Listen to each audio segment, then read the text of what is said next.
Assalamualaikum warahmatullahi wabarakatuh. Selamat datang di channel Ngobrol Nikah. Arman tak pernah menolak saat anak-anaknya meminta uang.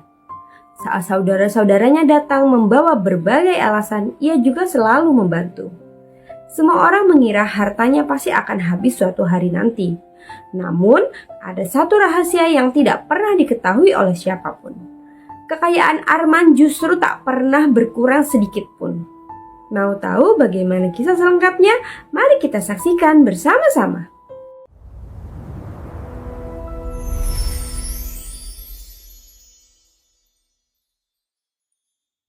Arman tak pernah menolak saat anak-anaknya meminta uang. Saat saudara-saudaranya datang membawa berbagai alasan, ia juga selalu membantu. Semua orang mengira hartanya pasti akan habis suatu hari nanti. Namun ada satu rahasia yang tak pernah diketahui siapapun. Kekayaan Arman justru tak pernah benar-benar berkurang. Arman berusia 63 tahun.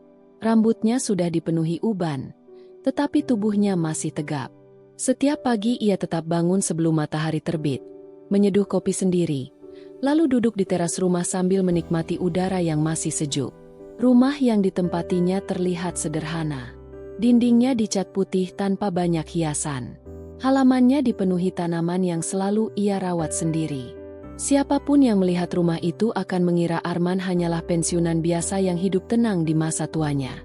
Tak ada yang tahu bahwa kesederhanaan itu memang sengaja ia pilih. Beberapa tahun sebelumnya, istrinya, Rina, meninggal dunia karena sakit.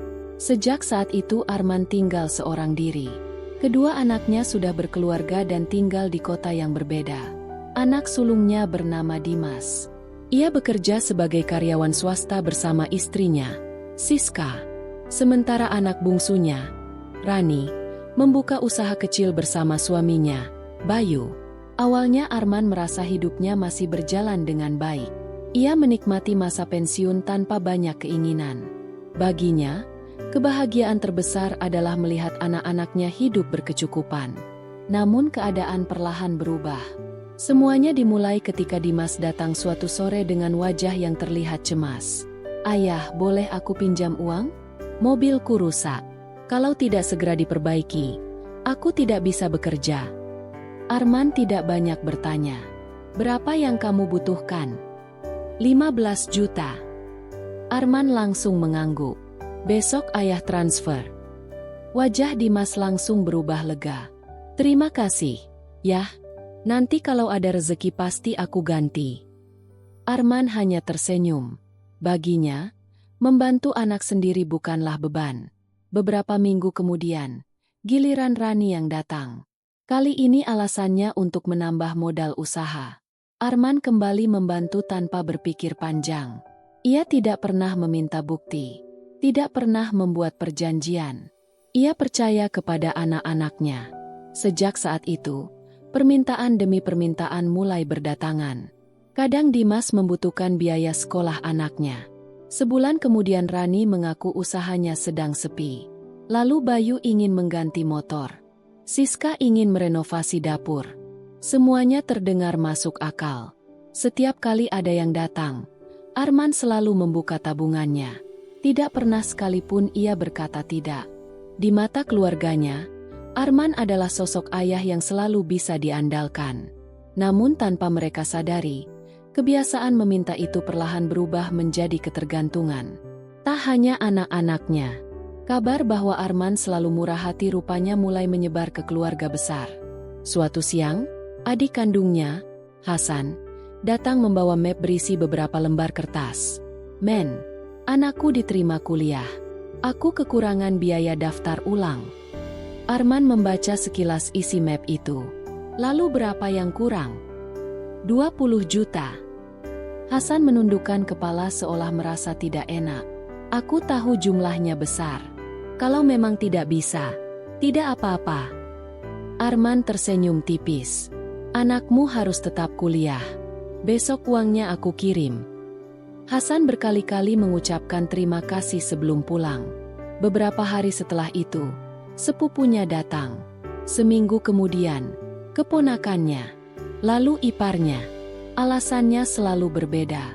Ada yang sakit, Ada yang ingin membuka usaha, ada yang terlilit utang, ada pula yang sekadar ingin membeli kendaraan baru.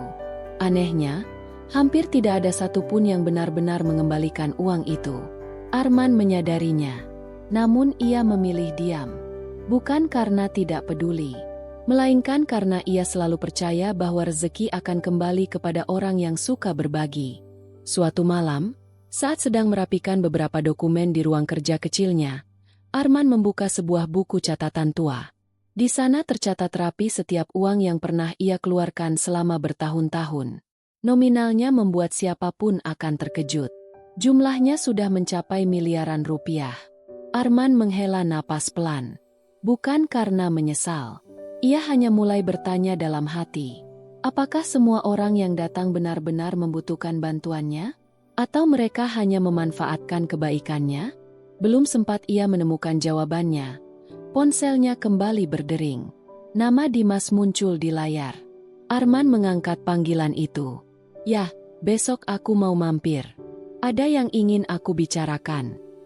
Nada suara Dimas terdengar jauh lebih serius dari biasanya. Arman belum tahu. Telepon singkat itu akan menjadi awal dari perubahan besar dalam hidupnya. Keesokan paginya, Arman sudah duduk di teras ketika sebuah mobil berhenti di depan rumah. Dimas turun lebih dulu. Di belakangnya, Siska ikut keluar sambil membawa beberapa kantong buah. Mereka masuk dengan senyum lebar seolah sedang berkunjung untuk melepas rindu. Arman menyambut keduanya dengan hangat. "Masuk saja. Ayah baru selesai membuat kopi." Mereka duduk di ruang tamu. Beberapa menit pertama hanya diisi obrolan ringan. Mereka membahas cucu Arman yang baru naik kelas, cuaca yang belakangan sering berubah, hingga harga kebutuhan pokok yang terus naik. Arman sebenarnya sudah bisa menebak. Dimas tidak mungkin datang hanya untuk mengobrol. Benar saja. Setelah suasana terasa cukup nyaman, Dimas menarik napas panjang. "Yah, sebenarnya ada yang ingin kami bicarakan." Arman mengangguk pelan. "Apa itu?" Dimas saling berpandangan dengan istrinya sebelum kembali menatap ayahnya. "Kami sedang ingin membeli rumah." "Itu kabar baik." "Iya, yah, tapi uang mukanya masih kurang." "Kurang berapa?" Dimas menjawab dengan suara pelan. 300 juta. Ruangan mendadak sunyi. Arman tidak langsung menjawab. Ia hanya menatap wajah anak sulungnya yang terlihat penuh harap. "Ayah tahu jumlahnya besar," lanjut Dimas. "Tapi kami benar-benar ingin punya rumah sendiri." Siska ikut menimpali. "Nanti kalau keadaan sudah lebih baik, kami akan mengembalikannya." Kalimat itu terasa sangat akrab di telinga Arman. Sudah berkali-kali ia mendengarnya. Namun hampir tidak pernah benar-benar menjadi kenyataan. Meski begitu, Arman tetap tersenyum. "Kalau memang untuk tempat tinggal keluarga kalian, ayah akan bantu." Wajah Dimas langsung berbinar. "Serius, yah?" Arman mengangguk. "Iya." Tanpa sadar, Siska langsung menggenggam tangan suaminya dengan wajah lega. Mereka berkali-kali mengucapkan terima kasih. Sebelum pulang, Dimas bahkan memeluk ayahnya. "Semoga ayah selalu sehat." Arman hanya tersenyum. Ia berharap bantuan itu benar-benar membuat kehidupan anaknya lebih baik. Namun harapan itu tidak bertahan lama.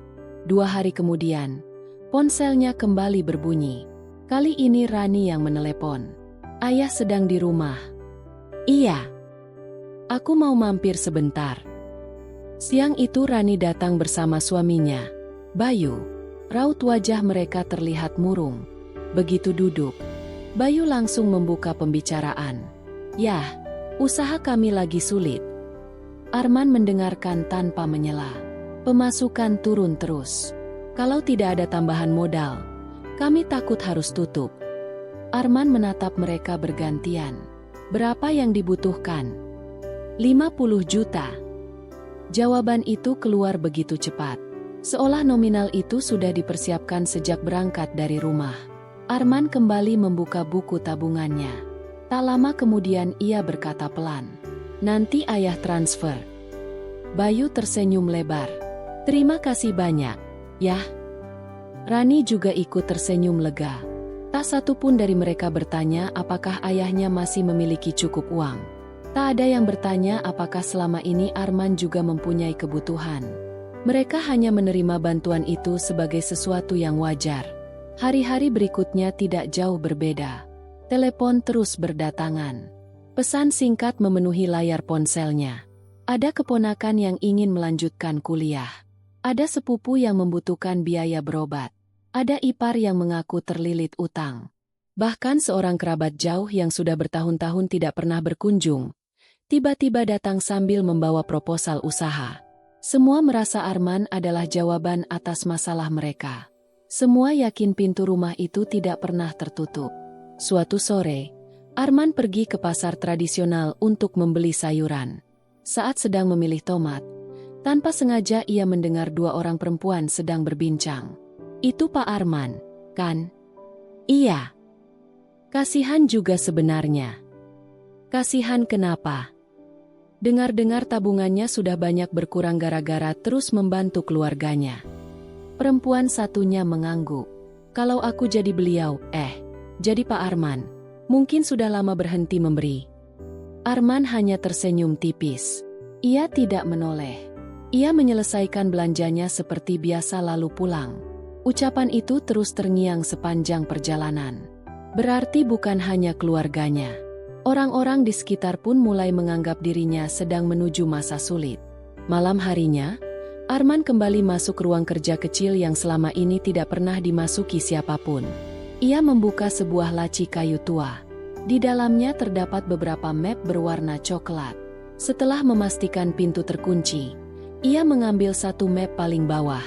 Di dalam map itu tersimpan dokumen-dokumen yang selama bertahun-tahun tidak pernah diperlihatkan kepada keluarganya. Arman membacanya satu persatu. Sesekali ia tersenyum kecil. Masih seperti dulu, gumamnya pelan.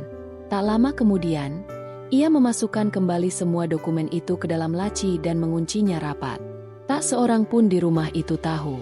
Bahkan kedua anaknya sendiri tidak pernah mengetahui apa yang sebenarnya tersimpan di balik laci tua tersebut. Sementara itu, di tempat lain, Dimas dan Rani sedang berbicara melalui sambungan telepon. "Kak, menurutmu tabungan ayah masih banyak?" Dimas tertawa kecil.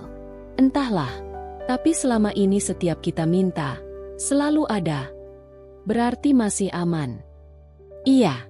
Lagi pula ayah hidup sendiri. Pengeluarannya juga tidak banyak." Mereka sama sekali tidak menyadari. Orang yang selama ini mereka anggap hanya mengandalkan tabungan pensiun ternyata menyimpan kenyataan yang jauh lebih besar. Dan rahasia itulah yang sebentar lagi akan mengubah cara seluruh keluarga memandang Arman.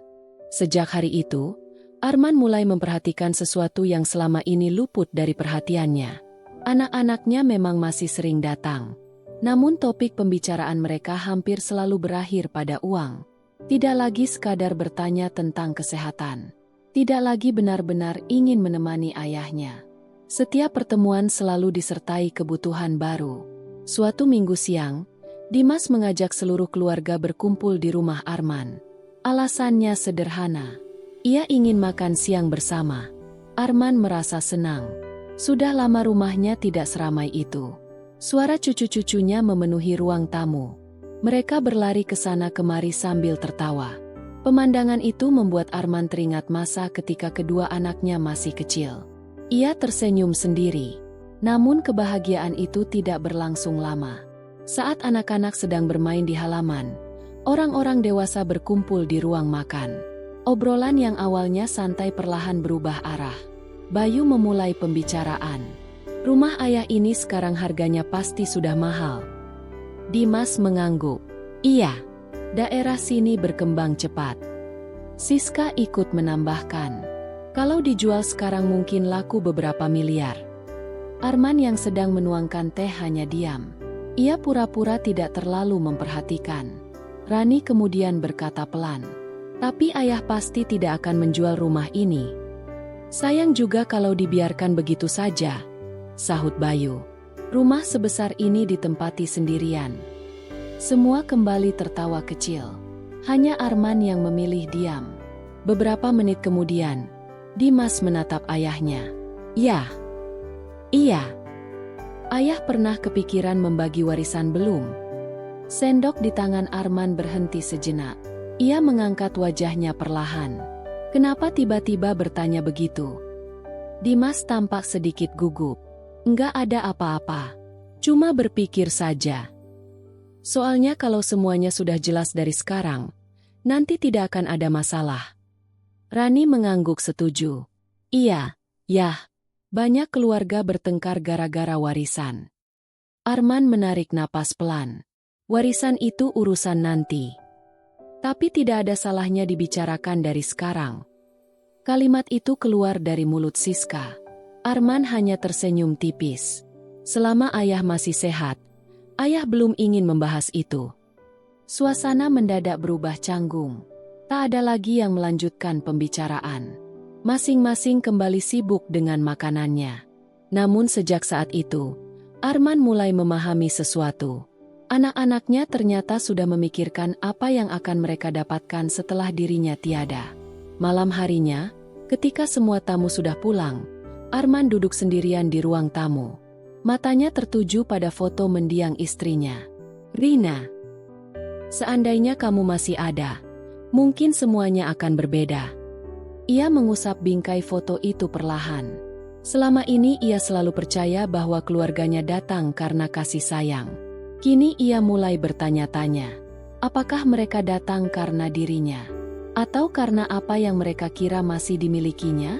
Beberapa hari kemudian, Arman menerima undangan reuni dari seorang sahabat lama. Namanya Hendra. Mereka pernah membangun usaha bersama puluhan tahun lalu sebelum akhirnya menempuh jalan masing-masing. Arman datang ke sebuah rumah makan sederhana. Begitu melihat Arman masuk, Hendra langsung berdiri. Men! Mereka saling berjabat tangan erat. Sudah lama sekali. Lebih dari 15 tahun. Mereka menghabiskan waktu berjam-jam mengenang masa muda. Tentang perjuangan membangun usaha. Tentang kegagalan. Tentang keberhasilan. Hendra kemudian bertanya dengan nada penasaran. Keluargamu bagaimana? Baik. Masih sering datang? Arman tersenyum kecil. Sering. Itu bagus. Arman tidak langsung menjawab. Ekspresi wajahnya berubah. Hendra yang mengenalnya sejak muda langsung menangkap perubahan itu. Ada masalah? Arman menggeleng pelan. Hanya mulai merasa setiap orang datang membawa kebutuhan. Hendra tertawa kecil. Itu risiko kalau orang menganggap kita mampu. Arman ikut tersenyum. Namun Hendra kembali berkata dengan nada lebih serius. Men, ada satu nasihat yang dulu pernah diberikan ayahku. Apa itu? Jangan pernah biarkan keluargamu mencintai uangmu lebih besar daripada mencintaimu. Kalimat itu membuat Arman terdiam. Ia tidak langsung menjawab. Nasihat sederhana itu terus berputar di kepalanya. Sebelum mereka berpisah, Hendra menepuk bahu Arman. Aku tahu kamu orang yang sangat dermawan. Tapi sesekali, cobalah berkata tidak. Baru setelah itu kamu akan tahu siapa yang benar-benar peduli kepadamu. Dalam perjalanan pulang, Arman terus memikirkan ucapan sahabatnya. Kin, sudah waktunya ia mencari jawaban. Bukan dengan bertanya, melainkan dengan melihat sendiri bagaimana sikap keluarganya ketika permintaan mereka mulai tidak selalu dipenuhi. Sebuah keputusan perlahan terbentuk di dalam pikirannya.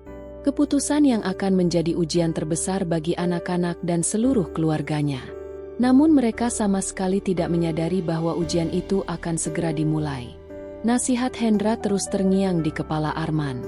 Sesekali, cobalah berkata tidak. Baru setelah itu kamu akan tahu siapa yang benar-benar peduli kepadamu. Kalimat sederhana itu membuat Arman berpikir sepanjang malam. Selama puluhan tahun, ia selalu menjadi orang yang menyelesaikan masalah orang lain. Mungkin sudah waktunya ia melihat bagaimana keluarganya menghadapi keadaan ketika bantuan itu tidak lagi selalu ada. Bukan karena ia tidak mampu, melainkan karena ia ingin mengetahui isi hati mereka yang sebenarnya. 3 hari kemudian, telepon dari Rani kembali masuk. Suara putrinya terdengar tergesa-gesa. Ayah, Bayu ingin mengganti mobil. yang sekarang sering masuk bengkel. Arman mendengarkan dengan tenang. Lalu, kami kekurangan sekitar 100 juta. Biasanya, Arman akan langsung bertanya nomor rekening. Namun kali ini berbeda. Ia terdiam beberapa saat. Maaf, Ran. Untuk kali ini ayah belum bisa membantu. Ucapan itu membuat Rani terdiam. Hah? Ayah sedang ingin mengatur kembali keuangan. Tapi ini penting, ya? Ayah mengerti. Kalau begitu pinjam dulu saja. Arman menarik napas pelan. Maaf. Hanya satu kata. Namun kata itu terasa begitu berat. Di ujung telepon, Rani terdengar kecewa. Oh, ya sudah. Sambungan telepon pun berakhir. Arman meletakkan ponselnya perlahan. Untuk pertama kalinya setelah bertahun-tahun, ia menolak permintaan anaknya. Perasaannya tidak nyaman. Namun ia ingin melihat apa yang akan terjadi. Belum genap 2 jam. Ponselnya kembali berdering. Kali ini Dimas. Yah, Rani bilang ayah lagi kesulitan keuangan. Arman sedikit tersenyum. Memangnya kenapa? Soalnya ayah menolak bantu dia. Iya. Dimas langsung bertanya tanpa basa-basi. Tabungan ayah sudah mulai habis ya? Arman sengaja tidak langsung menjawab. Ayah hanya sedang mengurangi pengeluaran. Dimas terdengar menarik napas panjang. Oh, begitu. Nada bicaranya berubah. Tidak sehangat biasanya. Setelah beberapa kalimat singkat, ia buru-buru mengakhiri telepon. Arman mulai memahami sesuatu. Kabar itu ternyata menyebar sangat cepat. Seminggu kemudian, Hasan datang lagi. Kali ini wajahnya tampak gelisah. Men, aku benar-benar butuh bantuan. Ada apa? Usahaku rugi. Kalau tidak dapat modal tambahan, habis semuanya. Arman mempersilakan adiknya duduk. Berapa yang dibutuhkan? 70 juta. Arman menatap wajah Hasan cukup lama. Lalu ia menggeleng pelan. Maaf. Aku belum bisa membantu. Hasan tampak terkejut. Kamu juga? Aku sedang mengurangi pengeluaran. Hasan mencoba tersenyum. Ia tidak apa-apa. Namun senyum itu terasa dipaksakan. Beberapa menit kemudian ia pamit pulang. Tak seperti biasanya. Ia bahkan lupa berpamitan sambil berjabat tangan. Hari-hari berikutnya berubah cukup drastis. Rumah Arman mulai sepi. Tidak ada lagi kunjungan mendadak. Telepon yang biasanya datang hampir setiap hari mulai menghilang. Grup keluarga yang sebelumnya ramai juga menjadi lebih sunyi. Arman memperhatikan semuanya tanpa banyak bicara. Suatu sore, ia membuka ponselnya. Di media sosial, ia melihat foto Dimas sedang makan malam bersama Rani dan beberapa saudara. Mereka berkumpul di sebuah restoran. Tidak ada satupun yang mengajaknya. Padahal acara itu berlangsung hanya beberapa kilometer dari rumahnya. Arman memandangi foto tersebut beberapa saat. Lalu ia meletakkan ponselnya kembali. Bukan rasa marah yang muncul, melainkan rasa kecewa. Ternyata benar. Selama ini mereka sering datang ketika membutuhkan sesuatu. Bukan karena ingin menghabiskan waktu bersama. Beberapa hari kemudian, Arman pergi ke minimarket dekat rumah. Di sana ia bertemu tetangganya, Pak Surya. Pak Arman. Oh, Pak Surya. Sudah lama saya tidak melihat anak-anak Bapak datang. Arman tersenyum tipis. Mereka mungkin sedang sibuk. Pak Surya mengangguk. Iya juga. Tapi dulu hampir setiap minggu saya lihat mobil mereka parkir di depan rumah. Arman hanya tersenyum. Ia tidak ingin menjelaskan apapun. Sesampainya di rumah, ia duduk kembali di teras. Rumah yang dulu sering ramai kini terasa jauh lebih sunyi. Namun anehnya, ia justru mulai menikmati ketenangan itu. Tidak ada lagi orang yang datang terburu-buru membawa proposal. Tidak ada lagi telepon yang selalu berakhir dengan permintaan uang. Untuk pertama kalinya setelah sekian lama, Arman bisa menikmati hari-harinya tanpa merasa menjadi tempat bergantung semua orang. Malam itu, ia kembali membuka ruang kerja kecilnya. Laci kayu yang selama ini selalu terkunci kembali terbuka. Di dalamnya masih tersimpan map-map berisi dokumen yang nilainya tidak pernah diketahui siapapun. Arman mengeluarkan sebuah amplop putih. Di dalamnya terdapat laporan investasi yang terus bertambah dari tahun ke tahun. Ia tersenyum kecil. Selama ini, uang yang ia berikan kepada keluarga memang terlihat sangat besar. Namun sebenarnya itu hanya berasal dari sebagian kecil hasil yang ia terima setiap bulan. Aset-aset utamanya sama sekali tidak pernah tersentuh. Jumlahnya bahkan terus berkembang. Arman kembali menyimpan dokumen itu dengan hati-hati. Ia mulai yakin pada satu hal. Keputusan untuk berhenti terus-menerus memberi bukanlah sebuah kesalahan. Justru dari situlah ia akhirnya bisa melihat wajah asli orang-orang yang selama ini mengaku paling menyayanginya. Dan tanpa disadarinya, di rumah Dimas, sebuah pembicaraan sedang berlangsung. Pembicaraan yang perlahan berubah menjadi rencana untuk mencari tahu sebenarnya berapa banyak harta yang masih dimiliki Arman. Ucapan Dimas ternyata bukan sekadar dugaan. Sejak Arman mulai menolak memberi uang, anak-anaknya benar-benar percaya bahwa tabungan ayah mereka sudah hampir habis. Mereka mulai saling bertanya, bahkan saling menghitung. Kalau dulu ayah punya banyak uang, sekarang pasti sudah berkurang, kata Rani saat berbincang dengan kakaknya. Dimas mengangguk. Masuk akal. Selama bertahun-tahun ayah terus membantu semua orang. Kalau memang begitu, kita harus tahu keadaan ayah yang sebenarnya. Ucapan itu terdengar seperti bentuk kepedulian. Namun di baliknya, tersimpan rasa ingin tahu yang jauh lebih besar. Mereka ingin memastikan masih ada harta yang bisa diwariskan atau tidak. Beberapa hari kemudian, Dimas datang sendirian ke rumah Arman. Berbeda dengan biasanya. Kali ini ia tidak langsung membicarakan uang. Ia justru membantu menyapu halaman, mengganti lampu teras yang mati, bahkan memperbaiki keran dapur yang bocor. Arman memperhatikan semua itu tanpa banyak bicara. Saat makan siang, Dimas mulai membuka pembicaraan. Iya. Kalau suatu hari ayah sakit, siapa yang akan mengurus semua dokumen ayah? Arman tersenyum kecil. Kenapa bertanya begitu? Enggak apa-apa. Aku cuma kepikiran. Takut nanti kami bingung. Arman mengangguk pelan. Semua sudah ayah siapkan. Disimpan di mana? Pertanyaan itu keluar begitu saja. Arman menatap anaknya beberapa detik. Lagi pula belum waktunya kamu tahu. Dimas tersenyum kaku. Iya, aku cuma khawatir. Arman tidak melanjutkan pembicaraan. Namun di dalam hatinya, ia mulai memahami arah pertanyaan itu. Bukan lagi soal kesehatan, melainkan soal harta.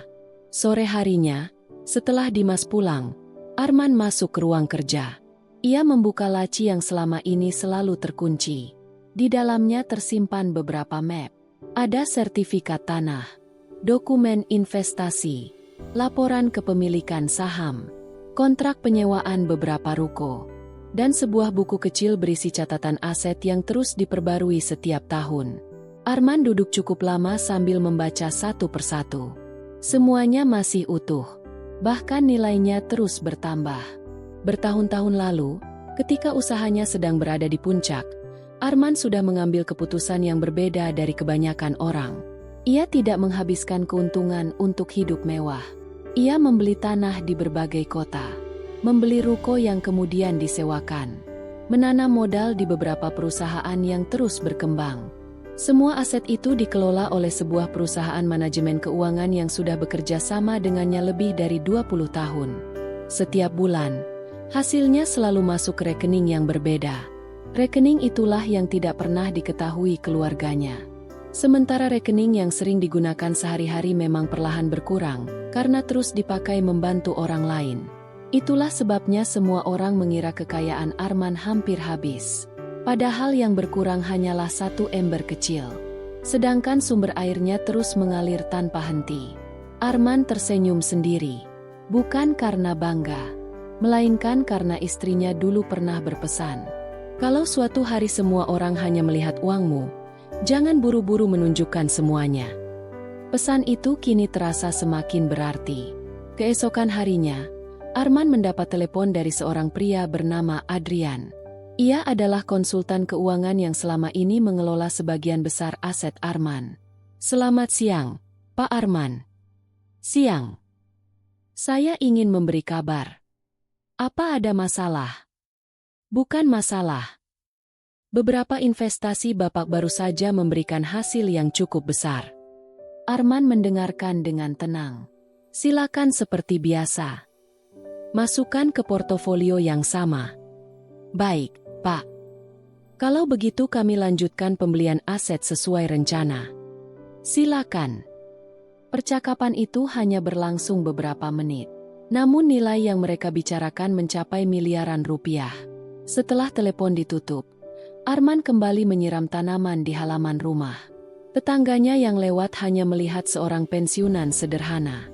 Tak seorang pun membayangkan bahwa pria yang sedang memegang selang air itu baru saja menyetujui pembelian aset bernilai sangat besar. Sementara itu, di rumah Dimas, suasana sedang berbeda. "Aku merasa ayah menyembunyikan sesuatu," kata Dimas. Siska mengangguk. "Perasaanku juga begitu. Kalau memang uang ayah habis, kenapa ayah masih terlihat begitu tenang? Harusnya ayah panik." Dimas berpikir cukup lama. "Lagi pula, setiap kali kita bertanya soal dokumen, ayah selalu menghindar." Siska menatap suaminya. "Lalu bagaimana?" Dimas menjawab pelan. "Aku ingin mencari tahu sendiri." Malam itu juga, sebuah rencana mulai mereka susun. Mereka tidak ingin lagi sekadar menebak-nebak. Mereka ingin mengetahui rahasia yang selama ini disimpan Arman. Sementara Arman sama sekali tidak menyadari bahwa orang-orang terdekatnya telah bersiap membuka pintu yang selama puluhan tahun berhasil ia jaga rapat. Rencana Dimas ternyata benar-benar dijalankan. Ia tidak lagi menunggu Arman bercerita. Ia memilih mencari tahu sendiri. Suatu pagi, Dimas datang ke rumah ayahnya dengan alasan ingin membantu membersihkan gudang. Arman tidak menaruh curiga. Baginya, itu justru kabar baik. Sudah lama anak sulungnya tidak datang tanpa meminta sesuatu. Mereka menghabiskan waktu hampir 2 jam membersihkan rumah. Sesekali mereka mengobrol ringan. Arman bahkan mulai berpikir bahwa hubungan mereka perlahan membaik. Namun saat Arman pergi sebentar ke halaman belakang untuk memangkas tanaman, Dimas masuk ke ruang kerja kecil yang selama ini jarang dibuka. Ia memutar gagang pintu. Terkunci. Matanya kemudian melihat sebuah laci meja. Laci itu juga terkunci. Belum sempat ia melakukan apapun, suara langkah kaki Arman terdengar mendekat. Dimas buru-buru keluar. Ayah ternyata rajin juga menyimpan berkas di sini. Arman hanya tersenyum. Semua dokumen penting memang ayah simpan sendiri. Tidak ada kemarahan di wajah Arman. Namun sejak saat itu, ia tahu bahwa dugaan Hendra benar. Anak-anaknya mulai berusaha mencari tahu isi hartanya. Sore harinya, Arman menerima telepon dari Adrian. "Pak Arman, saya ingin mengingatkan.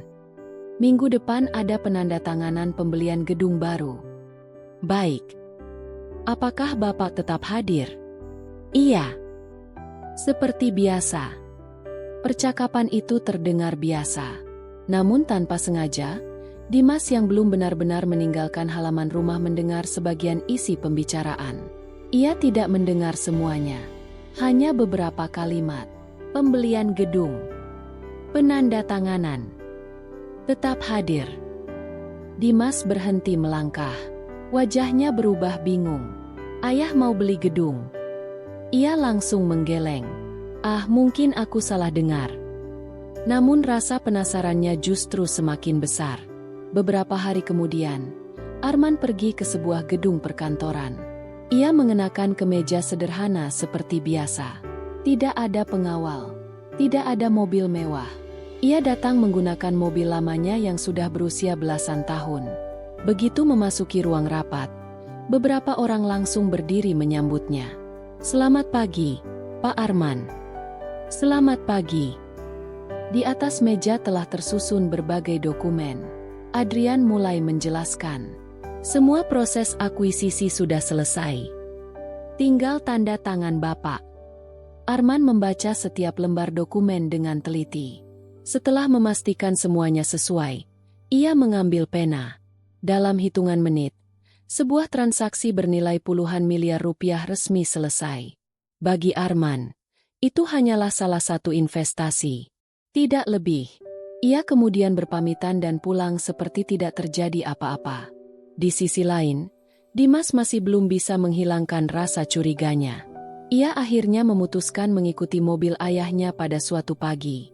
Ia menjaga jarak agar tidak ketahuan. Mobil Arman berhenti di depan gedung yang cukup megah. Dimas ikut berhenti di seberang jalan. Beberapa menit kemudian, ia melihat sesuatu yang membuatnya mengernyit. Seorang pria berjas menyambut Arman dengan sangat hormat. Mereka berjabat tangan, lalu bersama-sama masuk ke dalam gedung. Ayah kenal siapa sebenarnya? Gumam Dimas. Hampir 1 jam ia menunggu. Saat Arman keluar, pria berjas itu masih mengantarnya sampai ke pintu mobil. Bahkan terlihat membungkukkan badan sebagai tanda hormat. Pemandangan itu membuat Dimas semakin bingung. Ia mengenal ayahnya sebagai pensiunan sederhana. Lalu mengapa semua orang di tempat itu memperlakukannya seperti seorang pemilik perusahaan besar? Malam harinya, rasa penasaran itu akhirnya berubah menjadi pembicaraan keluarga. Dimas mengundang Rani dan Bayu ke rumahnya. "Aku mengikuti ayah hari ini." Rani langsung terkejut. "Kamu mengikuti ayah?" "Iya." Lalu, ayah masuk ke gedung perkantoran. Semua orang menghormatinya, seperti menghormati bos mereka. Bayu mengerutkan dahi. "Itu aneh." Dimas mengangguk. "Aku juga mendengar ayah membicarakan pembelian gedung beberapa hari lalu." Ruangan mendadak sunyi. Siska menjadi orang pertama yang berbicara. Jangan-jangan selama ini ayah memang masih sangat kaya." Kalimat itu membuat semua orang saling berpandangan. Mereka mencoba mengingat kembali semua kejadian selama beberapa tahun terakhir. Setiap kali meminta uang, Arman selalu bisa memberi. Tidak pernah terlihat kebingungan. Tidak pernah terlihat benar-benar kesulitan. Bahkan saat mulai menolak, wajahnya tetap tenang. Bayu menepuk meja pelan. "Kalau memang benar begitu, berarti selama ini ayah sengaja menyembunyikan semuanya." Sementara itu, Arman sedang duduk sendirian di teras rumah. Angin malam bertiup pelan. Ia memandang langit yang mulai dipenuhi bintang. Tak lama kemudian, Adrian mengirim sebuah pesan singkat. "Selamat, Pak. Setelah transaksi hari ini selesai, total aset Bapak kembali meningkat cukup signifikan." Arman hanya tersenyum. Ia mengunci layar ponselnya. Baginya, jumlah itu tidak lagi menjadi sumber kebahagiaan. Yang ingin ia ketahui sekarang hanya satu. Apakah anak-anaknya masih akan menghargainya jika suatu hari mereka tahu bahwa selama ini kekayaan yang mereka kira hampir habis ternyata tidak pernah benar-benar berkurang? Rasa penasaran membuat Dimas tidak bisa tidur nyenyak. Semakin ia mengingat semua kejadian beberapa minggu terakhir, semakin ia yakin bahwa selama ini ia telah salah menilai ayahnya. Namun ia masih belum memiliki keberanian untuk bertanya langsung. Sampai akhirnya kesempatan itu datang dengan sendirinya. Suatu pagi, Arman menelepon kedua anaknya. "Kalau kalian tidak sibuk, datanglah ke rumah sore ini. Ayah ingin bicara." Nada suaranya tenang, tidak terdengar marah. Justru itulah yang membuat Dimas dan Rani semakin gelisah. Menjelang sore, keduanya datang bersama pasangan masing-masing. Suasana terasa berbeda. Tidak ada tawa, tidak ada obrolan ringan seperti biasanya. Arman mempersilakan mereka duduk. Ia menyeduhkan teh sendiri untuk semua orang. Setelah beberapa menit, ia membuka pembicaraan. "Sudah beberapa bulan ini ayah banyak belajar." Semua terdiam. Ayah belajar bahwa memberi ternyata tidak selalu membuat orang menjadi lebih bersyukur. Kalimat itu membuat Dimas menundukkan kepala. Arman melanjutkan. "Semakin sering ayah membantu, semakin banyak orang yang menganggap bantuan itu sebagai kewajiban. Tak seorang pun menyela. Mereka hanya mendengarkan. Ayah juga sadar. Ketika ayah mulai berkata tidak, rumah ini mendadak menjadi sepi. Ucapan itu terasa seperti tamparan. Karena semuanya memang benar. Rani menggenggam kedua tangannya sendiri. Wajahnya mulai berubah. Ayah tidak marah. Ayah hanya sedih. Karena ternyata kalian lebih sering datang saat membutuhkan sesuatu. Ruangan kembali sunyi. Beberapa detik berlalu tanpa satupun suara. Akhirnya Dimas memberanikan diri berbicara. Maafkan kami ya. Itu memang kesalahan kami. Arman mengangguk pelan. Terima kasih karena mau mengakuinya. Namun pembicaraan belum selesai. Arman berdiri. Ia berjalan menuju ruang kerja yang selama ini selalu terkunci. Beberapa saat kemudian, ia kembali membawa sebuah map coklat. Map yang selama bertahun-tahun menjadi rahasia. Semua mata langsung tertuju ke arah map itu. Arman meletakkannya di atas meja. Lihatlah. Dimas membuka map tersebut dengan tangan gemetar. Di dalamnya terdapat berbagai dokumen. Ada sertifikat tanah. Ada kepemilikan ruko. Ada laporan investasi. Ada daftar aset yang jumlahnya jauh melebihi bayangan mereka. Semakin lama membaca, wajah Dimas semakin pucat. Rani bahkan menutup mulutnya sendiri karena tidak percaya. Ini semua milik ayah. Arman mengangguk. Iya. Tapi, kenapa ayah tidak pernah bilang? Arman tersenyum tipis. Karena ayah ingin kalian mencintai ayah. Bukan menghitung kekayaan ayah. Kalimat itu membuat suasana berubah menjadi sangat hening. Air mata mulai mengalir di pipi Rani. Selama ini ia selalu mengira ayahnya hidup dari sisa tabungan pensiun. Ternyata semua anggapan itu keliru. Yang lebih menyakitkan, ia baru menyadari bahwa selama beberapa tahun terakhir dirinya lebih sering datang untuk meminta daripada menemani. Arman kemudian mengambil sebuah buku catatan tua. Ini bukan daftar harta. Ini daftar semua bantuan yang pernah ayah berikan. Dimas membukanya. Setiap halaman berisi tanggal, nama, dan jumlah uang. 15 juta, 50 juta, 300 juta. 20 juta, puluhan juta lainnya. Semuanya tercatat dengan sangat rapi. Yang membuat Dimas semakin terpukul adalah satu kenyataan. Di samping setiap nama terdapat satu kolom kecil. Kolom itu berjudul, sudah dikembalikan. Hampir seluruhnya masih kosong. Tidak ada tanda apapun. Dimas memejamkan mata. Ia benar-benar tidak sanggup melihat halaman berikutnya. Arman tidak pernah menagih. Namun bukan berarti Arman lupa. Ia hanya memilih diam. Ayah tidak pernah berniat meminta semuanya kembali.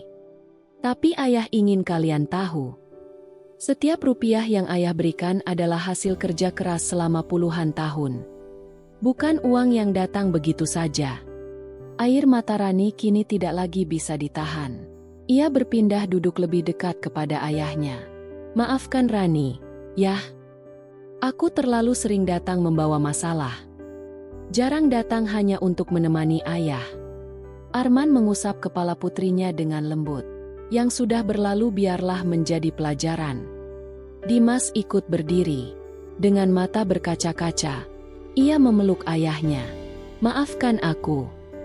Selama ini aku terlalu sibuk menghitung apa yang mungkin akan menjadi milikku.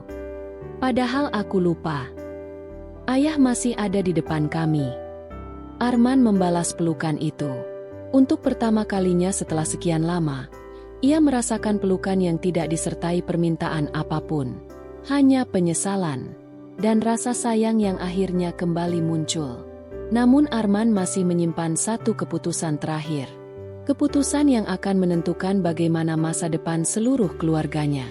Keputusan itu akan ia sampaikan pada pertemuan berikutnya. Beberapa hari setelah pertemuan itu, Arman kembali mengundang seluruh keluarganya ke rumah. Kali ini bukan hanya Dimas dan Rani. Hasan, beberapa keponakan, serta saudara yang selama ini pernah menerima bantuannya juga hadir. Tidak ada yang tahu alasan pertemuan tersebut. Mereka datang dengan berbagai dugaan. Ada yang mengira Arman akan membagikan warisan.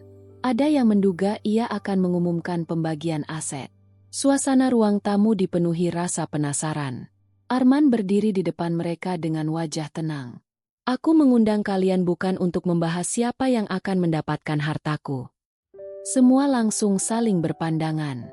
Aku ingin membahas bagaimana kita menghargai keluarga. Ruangan menjadi sunyi. Arman melanjutkan. Selama bertahun-tahun aku membantu siapapun yang datang. Sebagian benar-benar membutuhkan. Sebagian lagi datang karena merasa aku tidak mungkin menolak. Tak seorang pun berani membantah. Semua tahu ucapan itu benar. Aku tidak menyesali bantuan yang pernah kuberikan. Tapi aku menyesal karena terlalu lama membiarkan kalian menganggap semua itu sebagai sesuatu yang biasa. Hasan menundukkan kepala. Ia teringat sudah beberapa kali meminjam uang tanpa pernah benar-benar mengembalikannya. Beberapa keponakan juga mulai merasa malu. Arman tersenyum kecil. Hari ini aku ingin mengakhiri kebiasaan itu. Semua kembali menatapnya. Mulai sekarang, aku tidak akan lagi menjadi tempat meminta uang. Kalimat itu terdengar tegas, namun tidak disampaikan dengan kemarahan, melainkan dengan ketenangan seorang ayah yang telah mengambil keputusan. Kalau ada yang ingin membuka usaha, aku akan membantu memberi saran. Kalau ada yang ingin belajar mengelola keuangan, aku akan mengenalkan orang yang tepat. Tapi aku tidak akan lagi menyelesaikan semua masalah dengan memberikan uang. Tidak ada yang berbicara. Semua memahami maksud Arman. Dimas kemudian berdiri. Dengan suara yang pelan ia berkata, "Ayah, aku ingin mengembalikan semua yang pernah ayah bantu." Arman menggeleng sambil tersenyum. "Tidak perlu sekaligus. Gunakan uangmu untuk keluargamu. Kalau memang ingin membalas, datanglah sesekali tanpa membawa proposal." Kalimat sederhana itu membuat beberapa orang tersenyum malu. Rani mengusap air matanya. "Aku juga akan lebih sering datang. Bukan karena butuh bantuan, tapi karena ingin menemani ayah." Arman mengangguk. Itu sudah lebih dari cukup. Hari-hari berikutnya mulai berubah. Untuk pertama kalinya setelah sekian lama, Dimas datang hanya membawa makanan kesukaan ayahnya. Mereka menghabiskan sore dengan memperbaiki pagar rumah. Tidak ada pembicaraan tentang uang. Tidak ada permintaan. Beberapa hari kemudian, Rani datang bersama cucu-cucu Arman. Rumah yang sempat terasa sunyi kembali ramai. Namun kali ini berbeda. Tawa yang terdengar bukan karena ada bantuan yang akan diberikan, melainkan karena mereka benar-benar menikmati kebersamaan. Bahkan Hasan mulai mencicil uang yang pernah ia pinjam. Jumlahnya memang tidak besar, namun Arman menerimanya dengan senyum bangga. Bukan karena membutuhkan uang itu, melainkan karena adiknya akhirnya belajar bertanggung jawab. Beberapa bulan kemudian, Adrian kembali menemui Arman. "Selamat, Pak. Nilai seluruh aset Bapak kembali meningkat." Arman hanya tersenyum. "Terima kasih." Ia bahkan tidak lagi menanyakan angkanya. Baginya, angka itu sudah tidak terlalu penting. Sebelum pulang, Adrian bertanya, "Apakah Bapak ingin menambah investasi lagi?" Arman berpikir sejenak, lalu menggeleng. "Untuk saat ini tidak.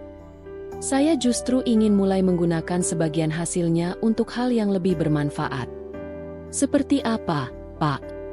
"Aku ingin membuat dana pendidikan bagi anak-anak yang benar-benar tidak mampu. Aku juga ingin membantu panti jompo yang selama ini kekurangan biaya. Kalau harta ini hanya disimpan sampai akhir hayat, tidak akan ada artinya." Adrian tersenyum hormat. "Itu keputusan yang sangat baik."